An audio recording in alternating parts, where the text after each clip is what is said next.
बेटा, नमाज की पाबंदी रखना और लोगों को अच्छे कामों के करने का मशवरा देते रहना, बुरी बातों से मना करते रहना और जो मुसीबत तुझ पर वाक़े हो उस पर सब्र करना।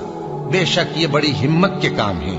और तकब्बुर करते हुए लोगों के सामने गाल न फुलाना और जमीन में अकड़ कर न चलना, इसलिए कि अल्लाह किसी इतराने वाले शेखी खोरे को पसंद नहीं करता। और अपनी चाल में एतदाल किए रहना और बोलते वक्त जरा आवाज नीची रखना, क्योंकि बहुत ऊंची आवाज गधों की सी है और कुछ शक नहीं कि सबसे बुरी आवाज गधों की होती है। ये वो लोग हैं कि जब अल्लाह का नाम लिया जाता है तो उनके दिल डर जाते हैं और जब उन पर मुसीबत पड़ती है तो सब्र करते हैं और नमाज आदाब से पढ़ते हैं और जो माल हमने उनको अता फरमाया है उसमें से नेक कामों में खर्च करते हैं। और रंज तकलीफ में सब्र और नमाज से मदद लिया करो।